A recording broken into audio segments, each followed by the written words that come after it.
We ran until our lungs burned, until our legs shook so badly they threatened to give out. But no matter how far we went, the forest never thinned. The trees seemed endless, taller, thicker, closer together than before. Amber stumbled beside me, her face streaked with dirt and tears. "We're not getting out, are we?"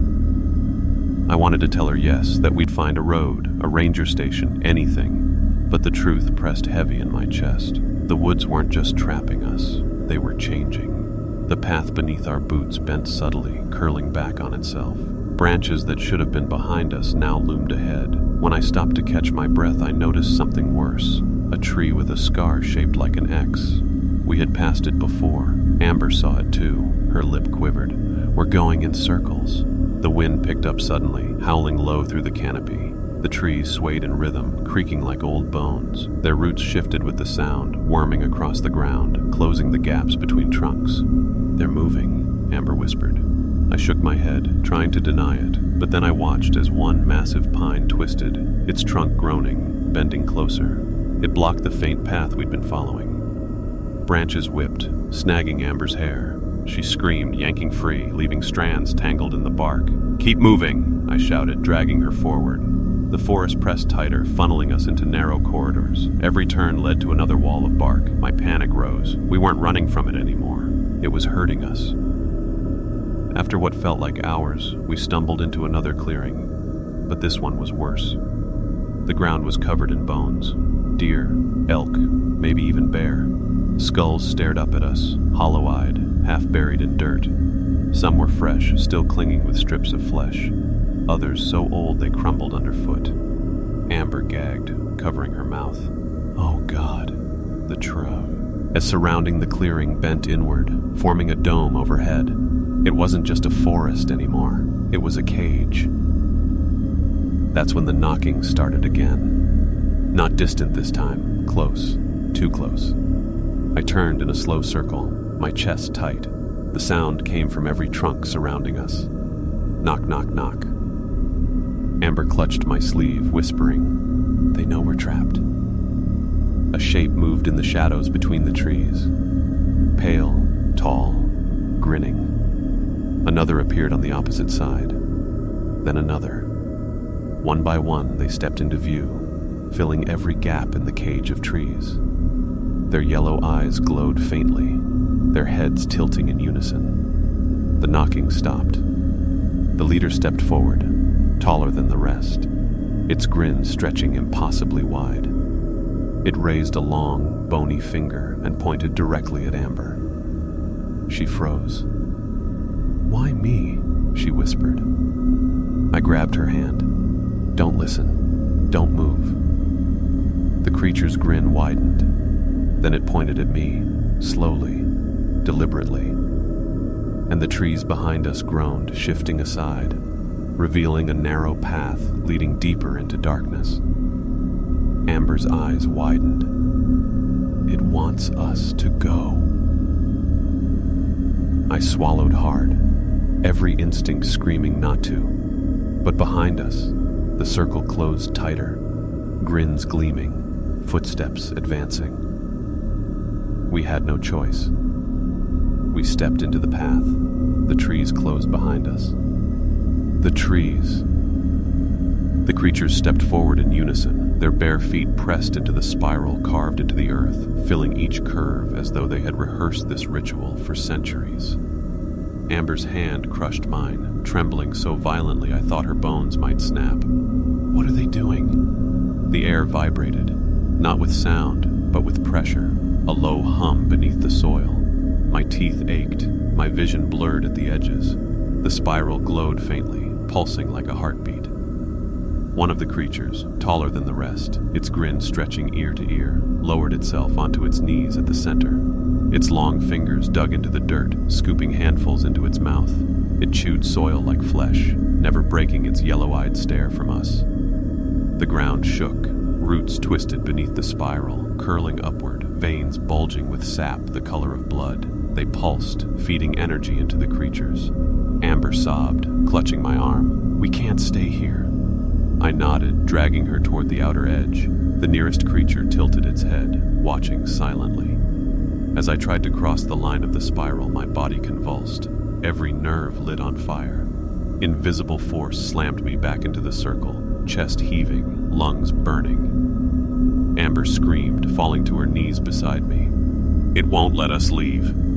The creatures began to chant, not words, just guttural sounds, rising and falling in waves. Their voices layered until the forest itself seemed to breathe with them. The leader tore its own skin open with a claw, peeling strips from its chest. Black fluid seeped out, dripping onto the spiral. The ground drank it greedily, glowing brighter. I stumbled backward, pulling Amber. "Stay away from the center." But the spiral pulsed harder now, tugging at us, dragging us inch by inch toward its heart. My boots slid against dirt as if gravity had shifted. The creatures grinned wider, their chants quickening, urging the pull stronger. Amber clawed at the ground, sobbing. "It's pulling me!" I wrapped my arms around her waist, anchoring us both to a jagged root. My muscles screamed with the effort. The leader's body convulsed, twisting. Its grin split wider until its jaw cracked open, unhinging. Something inside moved, shadows writhing, shapes that didn't belong in flesh. Then it spoke, in Jay's voice. "Come join us," Amber wailed, thrashing. The pull grew stronger, dragging dirt, rocks, even broken branches into the center. The spiral was feeding, hungering. I looked around wildly for escape. That's when I saw it, a section of earth where the spiral's lines didn't meet perfectly. A break, small, but there. "Amber, there, do you see it?" She shook her head, blinded by tears. I shoved her toward the gap, every ounce of strength I had left. The spiral's pull tore at us, but the break weakened it. I forced us through, crawling, dragging, nails splitting as I clawed the dirt. The instant we crossed the line, the pressure vanished. My lungs filled with air again, sweet and sharp. Behind us, the creatures shrieked, their chant breaking into chaos. The spiral blazed brighter, the leader collapsing into the earth, its grin still stretched in triumph. Amber clung to me, gasping. "What was that?" I couldn't answer, but deep inside I knew the spiral wasn't finished. It had only awakened. The knocking surrounded us. At first it was only behind, steady, deliberate thuds against the trees. Then another answered from the left, then the right. Before long the forest echoed with it, like a chorus of hollow fists pounding wood. Amber clutched my arm, her nails digging deep. "There's more than one." The sound grew louder, faster, overlapping until it became rhythm. An inhuman drumbeat that rattled through the soil beneath our feet. Every knock vibrated in my bones. We stumbled forward, desperate to escape the circle closing in. But the forest shifted again. The ground sloped sharply, roots weaving into unnatural patterns like bones pressing through skin. The trees twisted together until we couldn't tell one path from another. Knock, knock, knock. Each strike carried weight, as if the trees themselves were beating their own trunks. We entered a clearing before I realized it. A wide circle of trees surrounded us, evenly spaced, their bark scarred with deep gouges. The dirt in the center was bare, no grass, no roots, just a ring of flattened earth, and the knocking stopped. The silence was deafening, worse than the noise. My ears rang, desperate for sound. Amber's breath hitched. "We shouldn't be here," she whispered.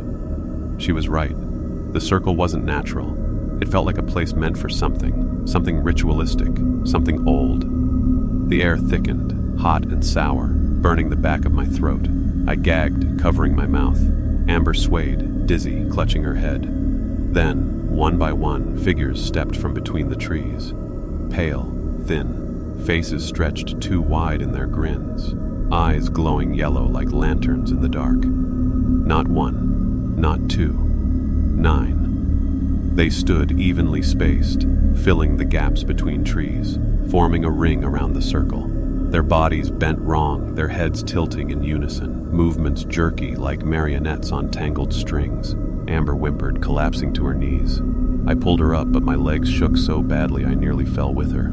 The creatures didn't move closer, not yet. They only watched, their grins gleaming. And then, together, they began to knock. Not with fists, with their heads. Crack. Their skulls slammed into tree trunks, hard enough to splinter bark, again. The rhythm returned, pounding in perfect sync. Blood trickled down pale faces, staining their grins red. Amber screamed, covering her ears, but the sound only grew louder, vibrating through my skull. I staggered forward, desperate to break the circle, but the air thickened again, pressing like a weight on my chest. Each step felt like wading through tar. The creatures stopped knocking. They spoke. Not in unison, but in overlapping whispers, voices borrowed from people we knew. Tyler, Jay, even my mother. "Stay, stay, stay," Amber sobbed, clawing at her ears. "Make it stop!" I grabbed her hand, dragging her toward a gap. The nearest creature tilted its head, grin widening. As I lunged forward, it stepped aside, inviting me out. For a split second, hope surged. Maybe they were letting us leave. Then I realized what I'd stepped onto. Not dirt, a spiral, carved deep into the earth. Amber gasped. "It's a trap." The creatures stopped whispering. They all lifted their heads at once, their grins stretching impossibly wide. And then, as one, they stepped forward. Tyler's scream echoed through the trees, then ended too abruptly, cut off like someone had snapped a wire. The silence that followed was worse than the sound itself, thick, smothering, alive. Amber collapsed against me, sobbing into my chest. Her fingers dug into my arms hard enough to hurt, but I didn't stop her. My own legs shook so badly I thought they'd give out. We had left him. The thought churned in my stomach, bile rising. I'd seen his face when I pulled Amber away, pure terror, begging us not to abandon him. And still, I'd chosen to run. I told myself it was the only way, but the truth felt uglier. We staggered deeper into the woods, blind, our breaths ragged. The trees pressed closer, their branches knitting overhead until even the moonlight was gone. Each step was a fight not to collapse. "Why?" Amber whispered suddenly, her voice cracked, raw with grief. "Why didn't we save him?" I had no answer. My throat was too tight to speak. She shoved me, her eyes blazing through tears. "You pulled me away. He could have lived. He could have..." Her voice broke into a sob. I swallowed hard. "If we stayed, we'd all be dead." "Then maybe we should be," she screamed, her voice echoing through the forest. The sound carried too far, too loud. The trees seemed to lean closer, listening. And then, softly, mockingly, Tyler's voice floated out of the dark. "Amber, help me." Her breath caught. She spun toward the sound, tears streaking her face. "Tyler?" "No," I hissed, grabbing her arm. "It's not him." The voice came again, weaker, dripping with pain. "Please, don't leave me here." Amber trembled. She looked at me, her face twisted with guilt. I can't just abandon him again." I shook my head, panic clawing at me. "It's not him. You know it's not. It's using him." She stared into the black torn apart. Her lips moved soundlessly before she whispered, "Then, let it take me too." Before I could stop her, she stepped forward, out of my reach. "Amber!" I lunged, but she twisted free, stumbling toward the sound. Something moved between the trees, pale and tall, its grin glowing in the dark. Tyler's broken voice poured from its mouth.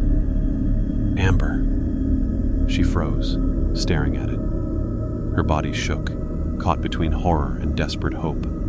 I grabbed her wrist, pulling her back. "Don't.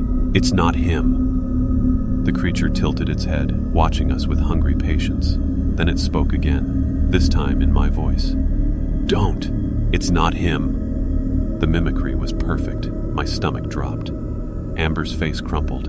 She ripped free from me, stepping toward it as if drawn. The thing's grin widened, its long fingers opening like a mother's embrace. I had one chance.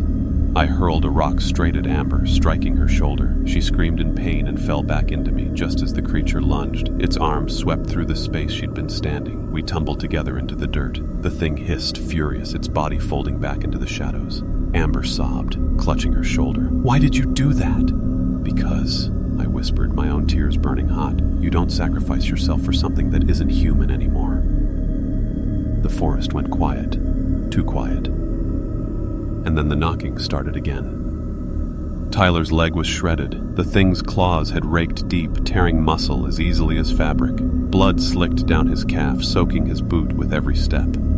Amber hovered over him, panicked, trying to press her sweatshirt against the wound. "It's bad. It's so bad." "Just keep moving," Tyler hissed through clenched teeth. His face was pale, sweat glistening in the moonlight. "If we stop, it wins." But the blood left a trail. bright against the dirt, glowing under the moon like a beacon. My stomach turned. If that thing was following us, it wouldn't have to try hard. We stumbled onward, half carrying Tyler. The forest had changed again. The trees were thicker, crowding close together like they were watching. Their trunks gleamed damp, bark peeling in strips that resembled skin. The air smelled sour, like copper and mold. Amber whispered, "This isn't the same place. We didn't come this way before." She was right. The ground sloped unnaturally, roots knotted together like veins. Every landmark looked wrong. It was as if the forest shifted while we weren't looking, rearranging itself. The blood kept dripping, leaving dark splatters on the path. Tyler groaned, stumbling, nearly dragging us both down with him. "Just a little further," I muttered, though I had no idea where we were going. That's when we heard it. Tap, tap, tap. The knocking again. Slow, steady, following the rhythm of our steps. Amber's breath hitched. "It's tracking us." I glanced back, nothing but shadows. But I felt it, eyes in the dark, close, waiting. We found a narrow ridge and collapsed against a fallen tree. Amber tied her sweatshirt tight around Tyler's leg, her hand shaking so badly she nearly dropped the knot. He groaned but didn't fight her. The knocking stopped. For a moment, silence. Then, another sound. Slurp. Wet. Hungry. I turned, heart hammering. At the base of a nearby tree, something crouched low. Its pale body glistened, hunched over the dirt. Its head dipped down, long tongue dragging across the ground. It was licking Tyler's blood. Amber saw it too. Her scream tore through the night, raw and piercing. The thing's head snapped up, yellow eyes burning in the dark. Blood stained its mouth. Tyler tried to stand, pain twisting his face. "Go!" he shouted, shoving at us. "Run!" But Amber clung to him, sobbing. "I'm not leaving you." The thing rose slowly, impossibly tall, its grin dripping red. It stepped forward, deliberate, savoring the fear. I grabbed a rock, hurling it with everything I had. It struck the creature's shoulder with a crack. The thing barely flinched, but its eyes locked on me now. The grin widened. It stepped closer. I grabbed Amber, yanking her back. Tyler fought, thrashing. "No, don't leave me!" The creature hissed, the sound sharp, almost gleeful. It wanted him. And in that awful moment I realized something. It wasn't hunting to kill. It was feeding, slowly, on fear, on blood, on us. Amber screamed again, dragging me into motion. Behind us, Tyler's voice rose in agony. "Don't leave me, please!" And then the forest shook with his scream, cut short, swallowed whole. "Don't run." The words dripped from its mouth, wrong and broken, like a child mimicking sound. But Amber was already screaming, bolting into the trees. Instinct overpowered sense. Tyler and I tore after her, the forest exploding into motion around us. Branches whipped my face, thorns snagged my clothes. The ground rose and dipped beneath my boots. Behind us came the pounding, heavy, fast, impossibly fast. Not footsteps exactly, but something heavier, like the forest itself was chasing us. "Amber, wait!" I shouted, but she didn't stop. Her sobs carried ahead, ragged, frantic. The thing gave chase, its breath rattling through the dark. Every so often it let out Jay's voice, screaming, begging, laughing. The words echoed all around, impossible to place. "Help me!" from the left. "I see you!" from the right. "Amber!" directly behind us. The ground sloped downward, and suddenly we were sliding, tumbling through mud and leaves. I crashed into a fallen log, ribs screaming, the air punched out of me.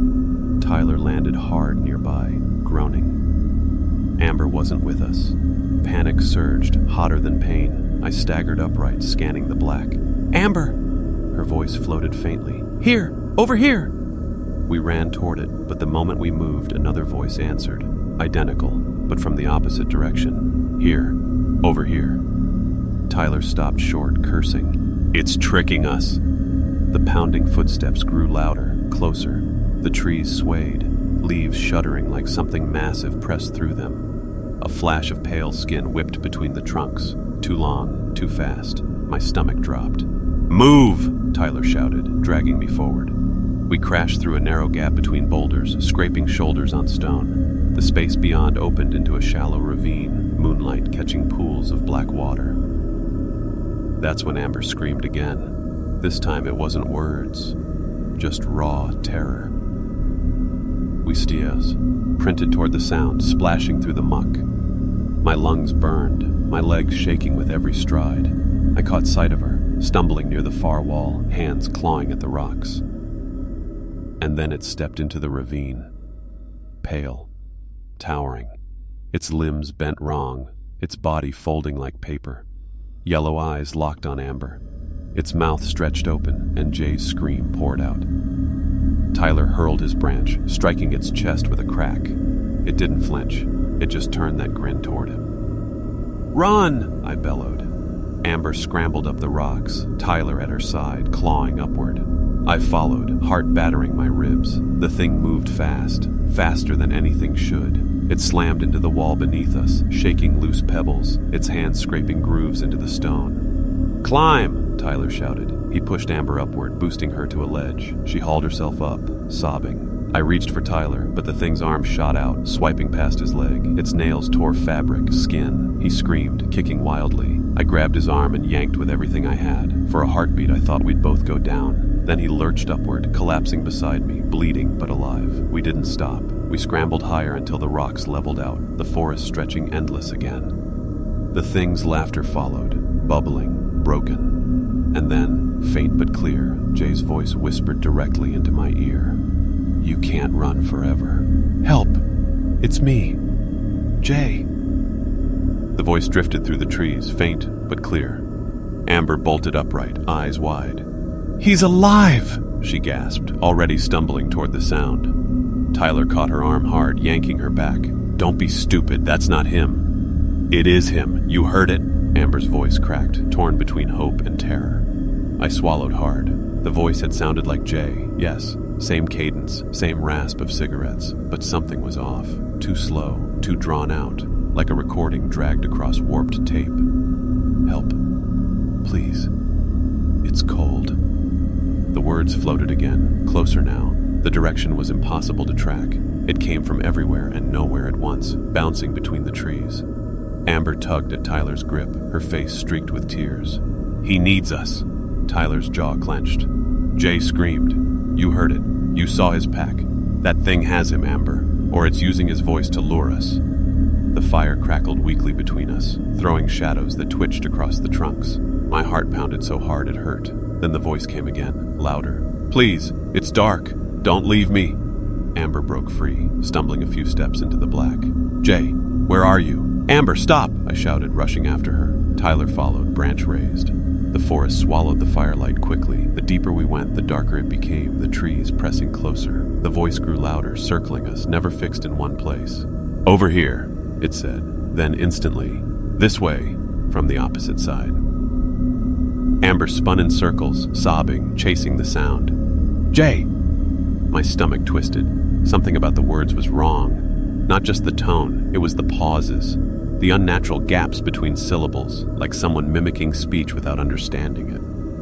We stopped in a small clearing. The moonlight spilled faintly, enough to see the dirt underfoot. Then I saw them. Footprints, dozens of them. Bare, wide, heavy. Some leading in circles, others vanishing mid-step. And threaded among them, smaller human prints. Jay's boots. Amber gasped, dropping to her knees. "He was here. He's alive." Tyler shook his head. His voice was low, hard. "No. Look." The boot prints overlapped, crisscrossing, but they all ended the same way. Drag marks, just like before. Amber's sobs broke into choking sounds. The voice called again, right at the edge of the clearing. "Amber, please. I can't walk anymore." Her head shot up, wild hope in her eyes. She scrambled to her feet, ready to run. Then the voice shifted. "Amber, I'm hungry." It was still Jay's tone, but the words were wrong, too sharp, too eager. Amber froze. The silence that followed was worse than the voice. It stretched long enough for me to hear my pulse in my ears. And then, knock. Directly behind us. Tyler whipped around, swinging the branch. empty air. The voice returned, louder, guttural. Stay, stay, stay. It didn't sound like Jay anymore. Something moved at the edge of the clearing, tall and pale, its body too thin to hold shape.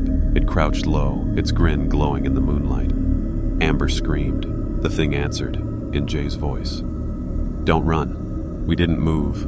None of us could. That pale face stared through the trees, its yellow eyes unblinking, lips curled as if stretched too wide to contain the grin. Then, without a sound, it slipped back into the dark. Amber collapsed to her knees, sobbing into her hands. Tyler paced, gripping his branch like a lifeline, muttering curses under his breath.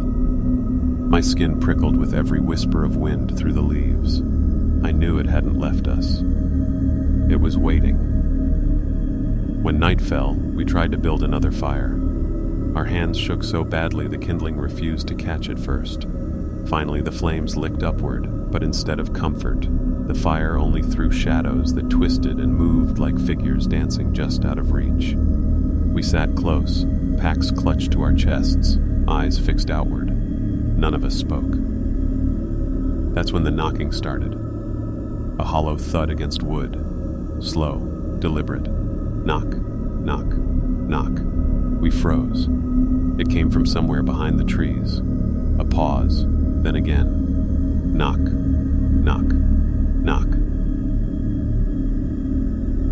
It's playing with us, Amber whispered, voice raw. The knocking moved, circling, sometimes close, sometimes far. Always 3 beats, always patient. It never rushed, never faltered, just kept tapping, as if counting the seconds until something worse arrived. Tyler leapt up, brandishing his branch. Come out, you bastard! His scream tore through the forest, swallowed instantly by silence. He stomped toward the sound, but Amber grabbed him. Don't, she hissed, dragging him back. That's what it wants. The knocking stopped. We sat frozen, listening. The fire crackled, spitting embers into the night air. Then, tap. My blood ran cold. It hadn't stopped. It had only moved closer. Tap. Amber whimpered, clutching my arm. Tap. This time it came from directly behind my tent. Tyler spun, branch raised, but there was nothing there, just black trees swaying in the moonlight. Then a new sound, a long, rattling exhale, like someone breathing through broken glass. It came from above us. I tilted my head slowly. The creature clung to a branch high overhead, its limbs draped like ropes, body too thin to hold shape. Its head lolled, those yellow eyes burning through the leaves. The mouth yawned open, wider and wider, until it looked like a wound tearing across its face. Amber screamed. The thing dropped. It didn't hit the ground. It vanished mid-fall, swallowed by shadow.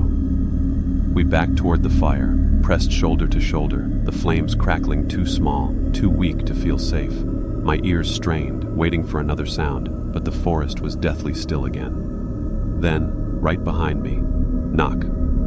I spun, swinging wildly at the dark branch whistling through empty air. My heart hammered, ears roaring with blood. Tyler cursed, sweat dripping down his face. We can't last like this. It'll pick us off like Jay. Amber's sobs turned to gasps. It wants us scared. That's why it waits. That's why it plays. Her words rattled in my skull. She was right. It wasn't killing us yet. It was wearing us down. The knocking started again, this time louder, closer.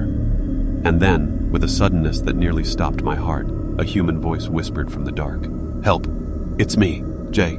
The whistle cut through the trees, closer than before, high and mocking. Amber clutched my arm so tight it burned. Tyler lifted his branch like he was ready to fight the air itself. Jay, he shouted into the woods.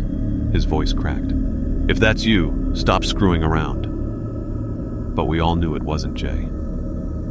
The drag marks were fresh, the soil torn like open wounds. They wound into the trees, vanishing into dense undergrowth. Against every sane instinct, we followed. The trail led us deeper, the forest swallowing the last of the sun. Branches knit overhead, weaving shadows into walls. The air grew colder, damper, carrying the smell of earth rotting in water. After maybe 15 minutes, the drag marks ended at the base of a massive tree. Its trunk was twisted, wider than a car. Its bark split and blackened as if burned long ago. At its center yawned a hollow, tall and wide enough for a man to crawl inside. The smell hit me first. Copper, meat, and wet decay. My stomach lurched. Amber gagged, covering her mouth. Oh, God. Inside the hollow, something shifted. A sound like wet fabric peeling apart. Tyler raised his branch, voice tight. "Jay, you in there?" Silence. Then a faint scrape from within. I stepped closer despite every nerve screaming not to. The hollow's darkness seemed to breathe, the air warmer the nearer I got. I crouched, peering in. At first I saw nothing but black, then white, a flash of pale skin, something slumped in the shadows. "Jay?" My voice broke. A face leaned forward, not Jay's. Its skin was chalk white, stretched too thin across sharp bones. Its eyes gleamed yellow, set too deep. Its mouth hung open, impossibly wide, lips split as if torn. The smell rolled out stronger, gagging me. I staggered back, tripping over roots. "It's not him," I gasped. "It's not." The thing crawled halfway out, its limbs long, jointed wrong. Fingers scrap, hit the earth, nails black and curved. Its head tilted like it was studying us. Amber screamed. Tyler swung the branch hard, cracking it across the hollow's edge. The creature recoiled with an animal hiss, retreating into the dark like smoke sucked back into a vent. For a moment, silence. Then, from deep inside the hollow, a sound bubbled out, low, broken laughter. We bolted. Branches tore at my arms, roots clawed at my boots. I didn't know where we were running, only that we had to get as far from that tree as possible. Amber sobbed behind me, Tyler cursing between gasps. The forest seemed endless, each trunk a mirror of the last, each shadow shifting like it carried eyes. When we finally collapsed, breathless, the world had darkened fully. The moon's glow leaked through the canopy, silver and weak. We huddled in a shallow dip in the ground, trying to catch our breath. Amber's voice was shredded. That wasn't human. It wasn't even close. Tyler was pale, silent for once. His hands shook despite the branch still clenched white-knuckled in his grip. I tried to steady my breathing, but then I saw it. In the dirt around us, prints, fresh, barefoot, surrounding us in a circle. And when I looked up, the pale face was watching from between the trees. The sound of knuckles popping echoed through the clearing, sharp and deliberate, like someone cracking their hands in anticipation. None of us moved. Amber's breathing hitched, ragged. Tyler gripped his branch tighter, eyes darting from shadow to shadow. Jay crouched low, scanning the tree line, cigarette trembling between his fingers. But nothing emerged. When the silence returned, it felt heavier, like a weight pressing on our chests.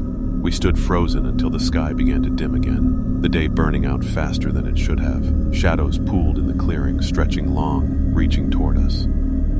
"We can't stay here," Amber said. Her voice was almost a sob. Tyler shook his head, but the fight had gone from his tone. "We move then. Keep walking until we find something that isn't this." No one argued. We left the clearing, following no trail but instinct, every step sinking deeper into dread. The forest pressed closer, branches clawing at our arms, roots tangling our feet. The silence was alive now, every creak and snap of wood sounding like a signal. It was Jay who vanished first. We were moving single file, Amber behind Tyler, me behind her, Jay bringing up the rear. I heard his boots crunching behind me, steady and slow. Then, nothing. I stopped, glancing back. Empty trail. The woods yawned wide, swallowing him whole. "Jay?" My voice cracked, too loud in the stillness. The others froze. Tyler spun, scanning the trees. "Jay, quit screwing around." But he didn't answer. Amber's face drained of color. He was right there. He was right there. Panic surged through me. I dropped my pack, storming a few steps back down the path. "Jay, say something!" The woods stayed silent. Then came the scream. It tore through the forest, high-pitched, human, and agonized. Not far away, maybe 50 yards, maybe less. It rose, cracked, then cut off with a wet, choking sound. Amber's hands flew to her mouth. Tyler cursed, sprinting toward the sound. "Come on!" Every instinct told me not to follow, not to leave the narrow thread of trail we'd been on. But Amber was already chasing him, and I couldn't let them go alone. We crashed through undergrowth, branches slapping our faces, thorns tearing skin. My lungs burned with cold air. The scream had come from ahead, I was sure of it. But the further we ran, the emptier the forest felt.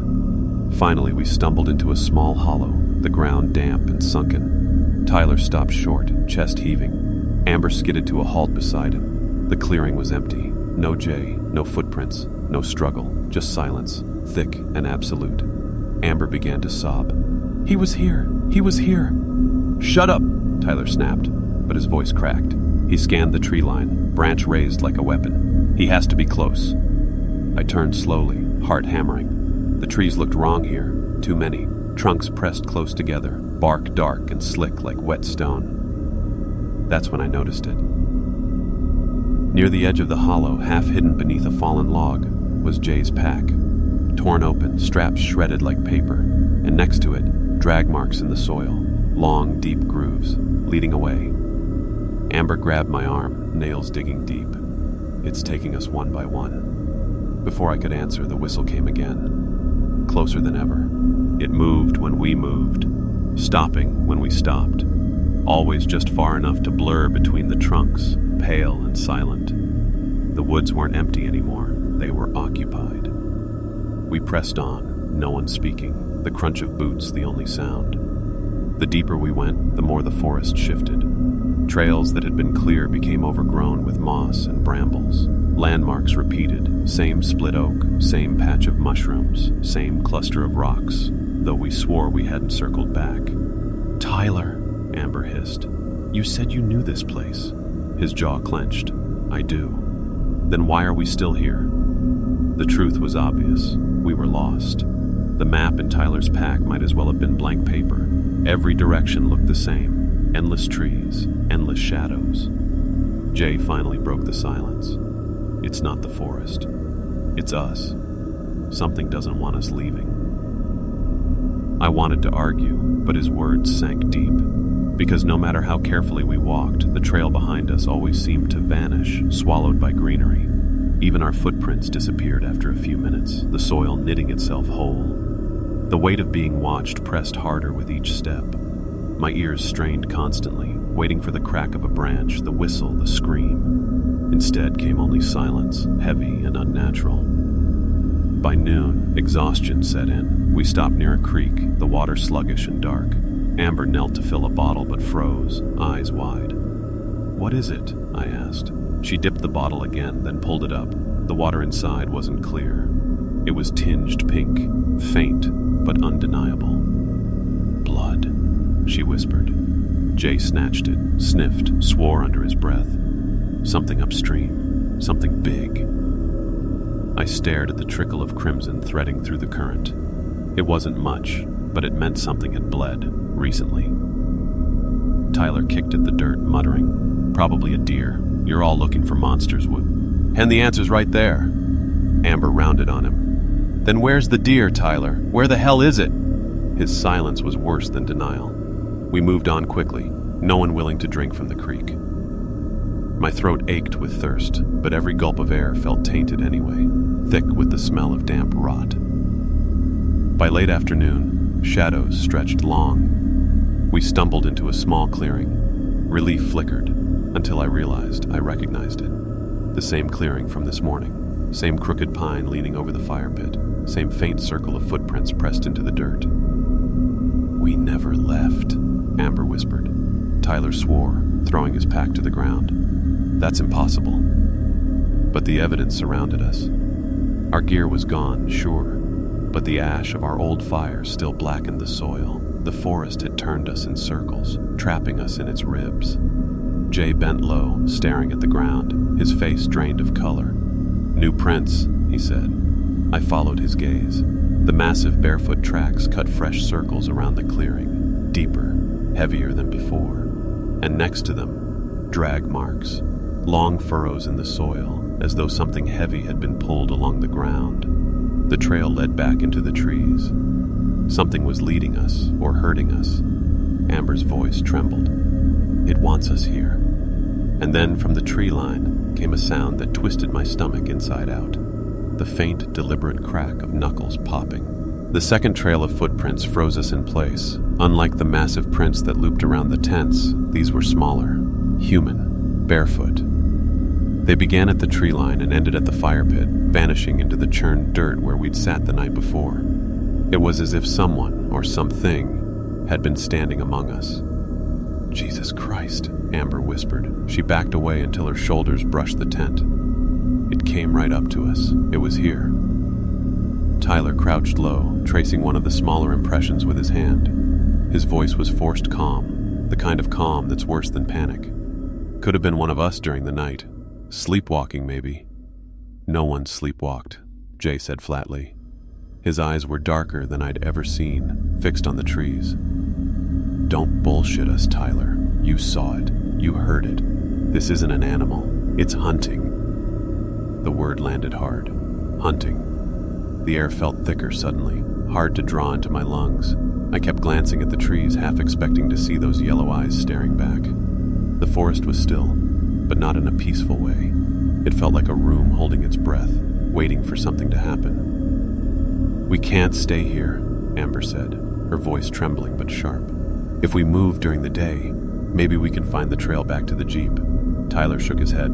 "That's miles away. We'll lose half the day packing up and hiking. We're better off sticking to the plan, staying put, not spooking ourselves." Amber's laugh cracked. "Spooking ourselves? Look at the ground, Tyler. We're not spooked. We're being stalked." Jay bent to pick up a branch, thick and jagged at one end. He tested its weight, then slung it over his shoulder. "She's right. Whatever's out there, it knows we're here, knows we're weak. Sitting here makes us easy." The fire pit was cold now, just blackened ash and a few scraps of wood. My eyes kept drifting back to it. Image. Finding a pale figure standing there last night, silent, watching while we laughed and argued. The thought made me sick. "Fine," Tyler snapped. "We pack up, we move. But if we get lost, that's on you guys." Amber didn't wait for him to finish. She was already stuffing her sleeping bag into her pack, movements jerky, desperate. Jay kept his eyes on the trees as he packed, never turning his back on the forest. I lingered for a moment, scanning the clearing. The prints seemed to surround us, some fresh, some half-faded, as if they'd been here long before we arrived. The realization made my skin crawl. This wasn't random. The creature, whatever it was, had been circling campers for a long time. By the time we set out, the sun was high, shafts of pale light spearing through the canopy. The woods were silent except for our boots crunching through leaves and underbrush. Every so often I thought I heard something behind us, a soft crack of twigs, a whisper of movement. But when I turned, the forest was empty. Hours passed. My shoulders burned from the weight of the pack. Tyler led the way with false confidence, Amber close behind, Jay and I trailing. The further we went, the more the woods seemed to press in, narrowing, twisting. Then Jay stopped abruptly. His branch slipped from his hand. "What is it?" I whispered. He pointed ahead, voice hollow. "It's following us." In the distance, through the trees, something pale moved, keeping pace. I don't remember falling asleep that night. One moment I was staring at the fire, the yellow eyes frozen at the edge of the clearing, and the next, nothing. When I woke, the fire had burned down to black ash. My body ached from the hard ground, my sleeping bag damp with dew. For a second, I thought maybe it had all been a dream, the scream, the whistle, the eyes watching us. Then Amber's voice cut through the morning stillness. "Everyone out here, now." Her tone wasn't angry, it was brittle, straining not to break. I unzipped the tent and stepped out into the cold dawn. The sky was pale gray, the sun barely brushing the treetops. Tyler stood with his arms crossed, jaw tight, while Jay crouched near the dirt, cigarette dangling unlit from his lips. Amber stood off to the side, her face pale, pointing. That's when I saw them. Footprints. Huge, barefoot impressions pressed deep into the soil, circling our tents in a wide loop. Each one was twice the size of my own foot, the toes long and splayed, unnaturally wide. They weren't scattered like someone wandering aimlessly. No, they formed a deliberate path, around the fire pit, around the tents, stopping at each entrance before moving on. It had walked right up to us, watched us as we slept. Holy shit, I breathed. Jay tapped ash from his cigarette even though it wasn't lit. Told you, he muttered. Told you something was here. Amber hugged herself, shaking her head. It's not just something. Look at the stride. Look how deep they are. That thing is huge. Tyler finally spoke, voice low and tense. Could be a prank, someone messing with us. Barefoot? In the middle of the woods? Amber snapped. Are you even listening to yourself? I crouched beside Jay, tracing the outline of one print with my finger. The soil was cold, damp, freshly disturbed. The weight behind the step had compacted it inches deep. My mock turned. This wasn't a prank, I said. No one argued. For a long while we stood in silence, the forest pressing in around us. The prints led off into the trees, vanishing into the undergrowth like a trail of breadcrumbs. My eyes kept following them, deeper and deeper, until I felt the weight of the woods pressing against my chest. We should leave, Amber said suddenly, her voice cracked. Right now, pack up and go. Tyler shook his head, though his eyes wouldn't meet hers. We came out here for a weekend. I'm not bailing because of some tracks. Amber's laugh was hollow. You saw the eyes last night. You saw them, didn't you? He didn't answer. Jay stood slowly, flicking the unlit cigarette into the dirt. She's right, this isn't worth it. Tyler's jaw tightened. You all are letting your heads play tricks. It's a damn bear. A weird one, sure, but a bear. I wanted to believe him. God, I wanted to. But bears didn't whistle. Bears didn't scream like people. And bears sure as hell didn't circle tents with deliberate curiosity. As the argument rose and fell, I glanced back at the tree line. For a heartbeat, I swore I saw movement again. A pale shape, long and thin, slipping between the trunks. The worst part? The footprints leading away from camp weren't the only ones. There was a second trail, smaller, human-sized, leading back into the camp. The whistle lingered in the clearing like smoke, sharp and deliberate. We froze, every muscle wound tight. For a moment, even the fire seemed to quiet, its crackle reduced to a nervous hiss. Tyler forced himself to move first, his hand shaking as he grabbed a thick branch from the pile of firewood. Probably just some kids messing around. In the middle of nowhere? Amber snapped.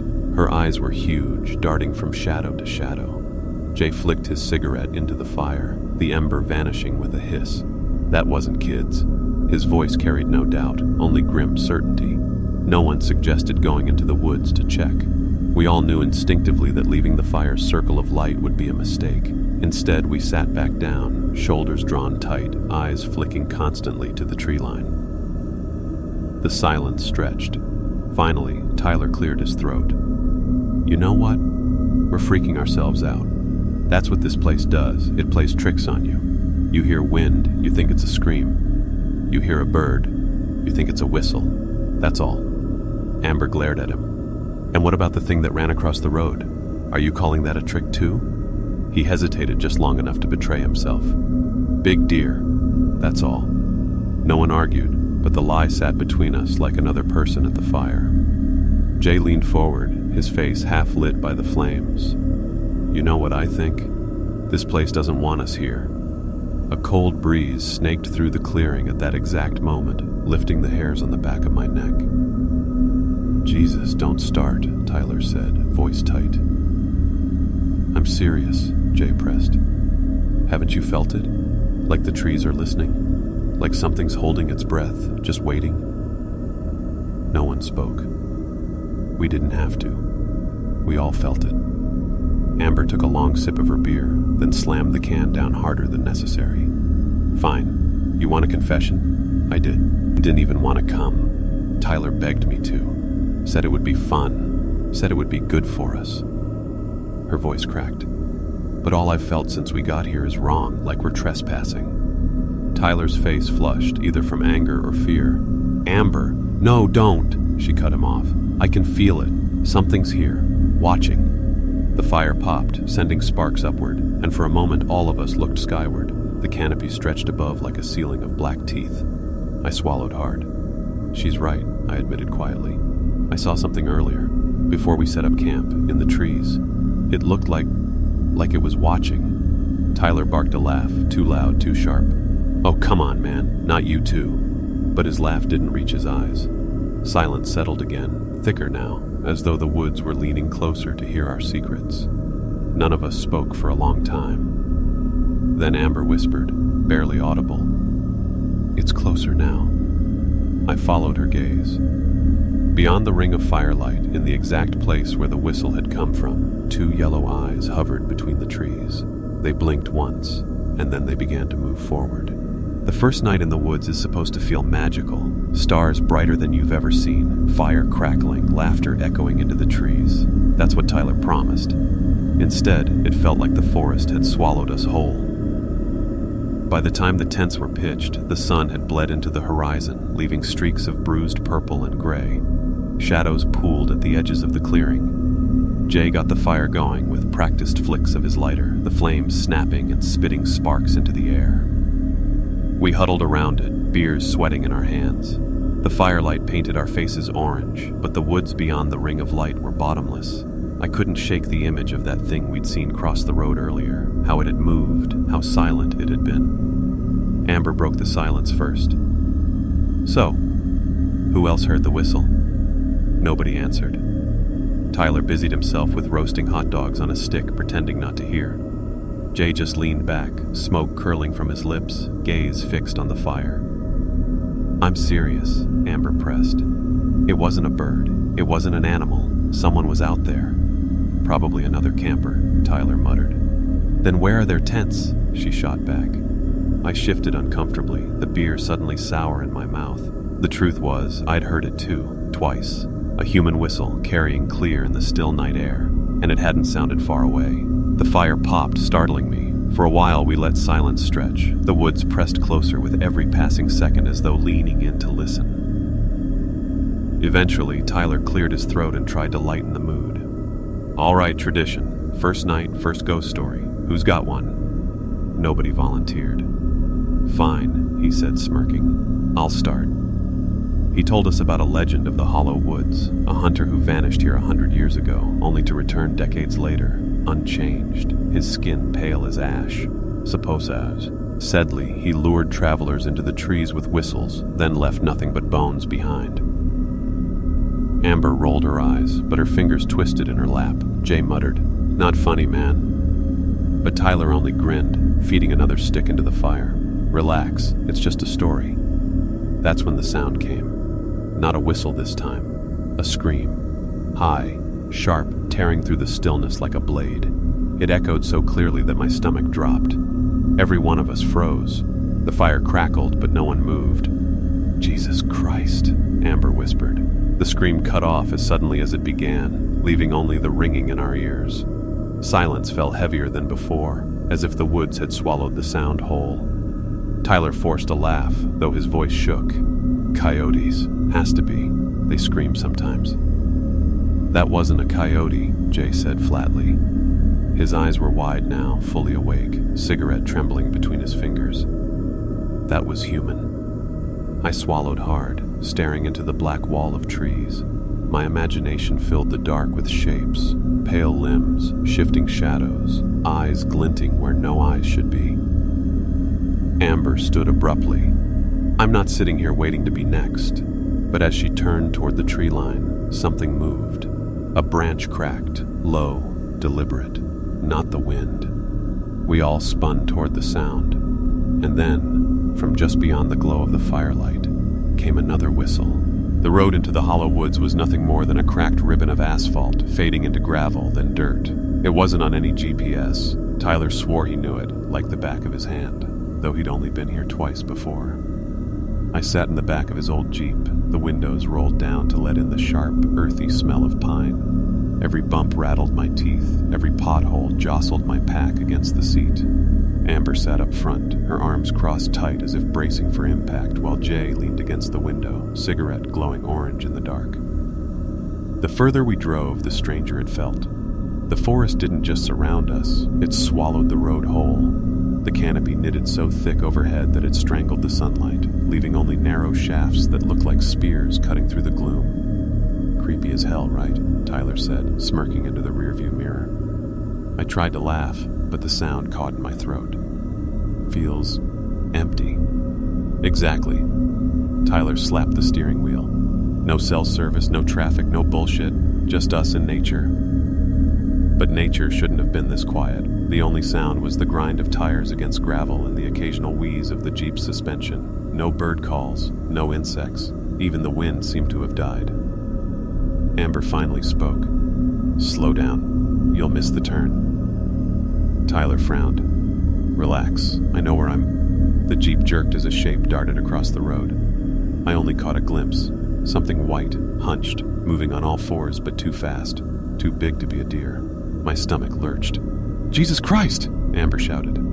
Tyler swerved, tires spitting gravel, then slammed the brakes. The Jeep screeched to a halt in the middle of the narrow road. For a heartbeat, no one moved. The woods loomed on either side, dark and silent. "What the hell was that?" I whispered. "Deer," Tyler said quickly, though his knuckles were white on the SS. "Steering wheel. Big one." "That wasn't a deer," Amber snapped. "It was...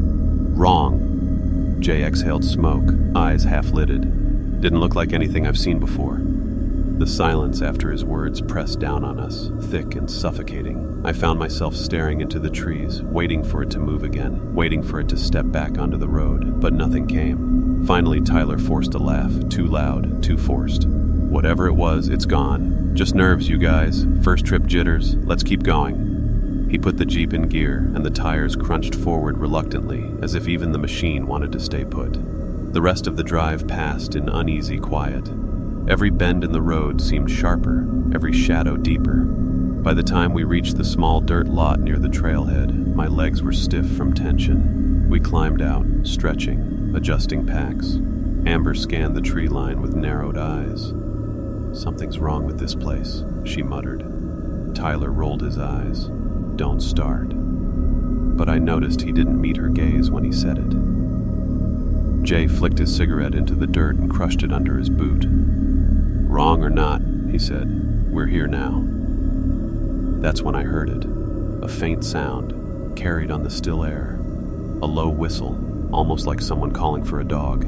It came from deeper in the woods, rising, then cutting off abruptly. I froze. Amber turned slowly.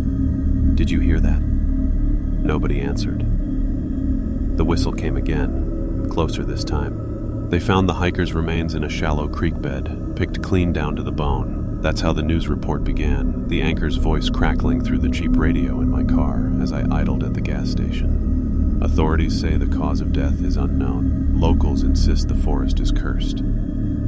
I almost turned the car around right then. But the thing about firsts, first dates, first jobs, first kisses, is you convince yourself nothing bad can happen. My first camping trip wasn't supposed to be different, just a weekend getaway with friends, a break from city noise, nothing more. The text had come from Tyler 2 days earlier. "Dude, you're coming, no excuses, fresh air, stars, beer, you need this." He wasn't wrong. After the breakup, after weeks of sitting alone in my apartment listening to the pipes groan at night, I did need a distraction. Still, the voice on the radio lingered in my head as I filled the tank. The forest wasn't far now, just an hour west into a stretch of land people online called the Hollow Woods, a name that felt like a warning. I met the others at the trailhead. Tyler grinned like a maniac, slapping me on the back hard enough to sting. His girlfriend Amber adjusted her pack with military precision, already impatient.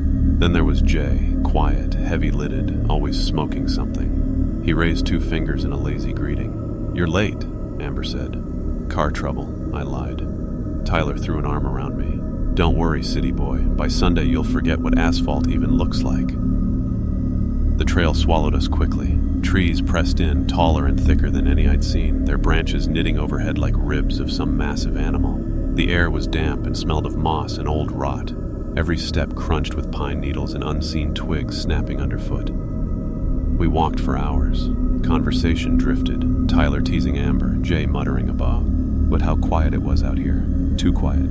No birdsong, no rustle of squirrels, just wind groaning through the canopy. "Feels empty," Jay finally said, voice low. Amber shot him a look. "It's nature. That's the point." But he wasn't wrong. Even I could feel it, like the woods themselves were holding their breath. We reached the clearing near dusk. Tyler dropped his pack and started gathering wood, Amber setting up the tent with sharp, practiced motions. I just stood there, staring at the tree line. For a moment I thought I saw something move between the trunks, something pale and long-limbed. When I blinked, it was gone. "Hey," Tyler called. "Make yourself useful, yeah?" I forced a laugh, pretending nothing was wrong, and joined him in building the fire.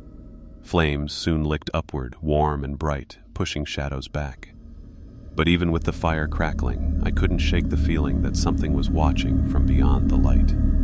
Later, after the tents were pitched and beer cans cracked open, Tyler raised a toast. "To firsts," he said, grinning. "First trips, first nights under the stars, hell, maybe even first ghost stories." The others laughed, but my gaze drifted to the woods again. For the briefest instant, I swore I saw eyes, yellow, glimmering, just beyond the fire's reach. And then they blinked. The path swallowed us. Narrow, twisting, walled on either side by trees that bent inward, their trunks almost touching overhead. The air was damp and heavy, thick with the scent of rot. Every breath tasted like mildew and wet earth. Amber clung to my hand, her nails biting deep. Neither of us spoke. We didn't need to. The silence pressed so tightly that words felt dangerous, like they might break something fragile we couldn't see. Then the voices began. At first, just a faint murmur, like wind slipping through hollow wood. But as we walked, the whispers sharpened, rising from the bark itself. "Help me." Amber froze. Her head snapped toward a tree where the bark bulged outward like a blister. A face pressed against it from beneath, features warped and shifting, lips moving soundlessly before the words came again. "Help me, Amber." Her knees buckled. "That's Tyler." I yanked her away. "It's not him." But the whispers multiplied. Each tree we passed birthed new voices, layered over each other. Jay's laugh, distorted into a rasp. My mother's lullaby, trembling and broken. A teacher I hadn't thought about in years. They all spoke at once, crying, begging, laughing, a chorus of the dead and the living, stolen from our memories. Amber clamped her hands over her ears, but the voices slipped through, vibrating inside our skulls. She screamed, "Make it stop!" I pulled her close, pressing forward. The ground squelched underfoot, soft and damp. I glanced down, saw hair, strands of it, black and blonde, knotted into the soil like roots. My stomach lurched. The trees pressed tighter, their trunks swelling, faces bulging from the bark. Eyes blinked wetly, mouths stretched wide, voices pouring out in a grotesque harmony. "You left me." I stopped dead. The voice was Tyler's again, clearer this time, angry. Amber whimpered, "Don't listen." But my body shook, because too, his words weren't just for her, they were for me. "You left me," it repeated, sharper. "You ran." The bark shifted. Tyler's face formed fully in the trunk, eyes glaring, mouth splitting open in a jagged grin. Black fluid dripped from the cracks. I staggered back, heart racing. "It's not real. It's not real." Amber grabbed my arm, dragging me forward, but the trees ahead groaned, twisting, bending lower. Their faces opened wide, mouths stretching into tunnels of teeth carved from wood. The voices screamed now, dozens, hundreds, all at once, words lost, just agony and rage. The sound rattled my skull until blood dripped from my nose. Amber collapsed, sobbing, clutching her ears. We can't make it through." I dropped to my knees beside her, shaking her shoulders. "Amber, listen to me, they want us to stop. That's how they win. We don't stop." She stared at me, wide-eyed, broken. The path ahead pulsed, glowing faintly. For a moment I thought I saw light, real light, not the forest's cruel tricks. I hauled Amber to her feet, forcing us forward. Each step ripped screams from the trees, their faces twisting, stretching, splitting. The voices rose into a shriek that shattered the air. And then, silence. We stumbled out of the path into a clearing, gasping for breath. The voices cut off like someone had thrown a switch. Amber wiped tears from her face, trembling. "Where are we?" I looked around. The clearing was filled with crosses, dozens, hundreds, and every one of them had something nailed to it. The clearing stretched farther than I could see, a forest of crosses, crooked and splintered, jutting from the earth like broken teeth. Amber clutched my arm, her breath rattling. "Oh God, are those..." "Yes." My throat felt raw. Don't look too closely. But it was impossible not to. Every cross bore something nailed to it. Some were animal carcasses, twisted and gutted, antlers tangled with strips of bark. Others weren't animals. The first human shape I saw was only bone. Arms outstretched, skull grinning emptily at the sky. The second still had skin, leathery and stretched tight, eyes sewn shut. Amber turned and vomited into the dirt, gagging. I forced myself to look away, but curiosity pulled my gaze back again and again. They weren't all old. Some were fresh. A man in a ranger's uniform hung limply, blood dripping from torn wrists where nails pinned him down. His lips twitched like he was trying to form words. Amber wiped her mouth, trembling. "We have to help him." "No," I hissed, grabbing her. "If we touch him, if we touch any of them." The man's eyes rolled toward me, his mouth opened, a rasp escaping. "Run." My stomach turned to ice. Amber whimpered. "He's alive." "Run!" the man screamed, voice tearing through the clearing. His body convulsed violently, snapping against the nails. His chest split open, ribs cracking wide. Amber shrieked, stumbling backward. I dragged her, but it was too late. From inside his chest, something crawled out.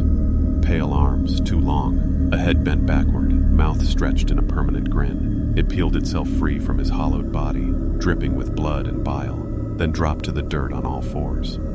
It wasn't alone. All around us, the nailed figures began to twitch. Jaws unhinged, torsos split, bodies bursting open as more pale creatures pulled themselves out. Each one was grinning, each one hungry. The crosses shook under the strain, wood creaking, nails popping loose. The air filled with the stench of rot and iron. Amber screamed, clutching my hand. "They're everywhere!" The creatures dropped to the ground, crawling, circling us. Their movements were jerky, insect-like, bones cracking with each lurch. One of them hissed, tilting its head at me. Its voice came out in a perfect imitation of mine. "Amber, run!" Her eyes widened. "That's you. Don't listen!" I yanked her toward the far side of the clearing, stumbling over bones and broken wood. The creatures followed, their grins glowing faintly in the dark. One lunged, its claw grazing my arm, tearing cloth and skin. Pain flared hot, but I shoved Amber ahead. The field seemed endless. Cross after cross after cross, bodies nailed, faces twisted in agony. The sound of splintering wood echoed as more creatures tore free, joining the hunt. Amber sobbed, her breath ragged. "We're not gonna make it." I didn't answer. If I spoke, I'd believe it too. Then, through the maze of crosses, I saw it. A gap in the tree line, a way out. "Go!" I shoved her toward it. We sprinted, dodging claws, ducking under grasping arms. The clearing shook with screams and laughter, the creatures chasing, faster, closer. And then, as we leapt through the gap, the knocking began again. This time it was right behind us. The forest led us. We didn't choose the path anymore. The trees parted, bending into archways, roots writhing beneath our boots like veins pumping blood. Every step carried us deeper into a darkness that no fire, no flashlight could pierce. Amber walked beside me, her eyes glassy with exhaustion, her breath shallow. Neither of us spoke. Words would have broken something fragile inside us. Then the knocking started again. Not behind us this time, ahead. We froze, listening. It came in slow, deliberate beats, louder than ever before. Each knock reverberated through the earth, rattling in our bones. The sound wasn't on wood anymore. It was coming from beneath us. Amber's lips trembled. "It's calling us down." And she was right. The path ended at a clearing split open by a jagged pit in the earth. The smell that rose from it was thick, coppery, foul, like blood left in the sun. The knocking thundered from its depths. Amber clutched my hand, shaking her head violently. "No, please no." The trees around the pit bent inward, sealing us in. Their grinning faces bulged from bark, mouths stretching wide. The pale figures emerged again, dozens of them, their yellow eyes fixed on us. They formed a circle at the edge of the clearing, blocking any retreat.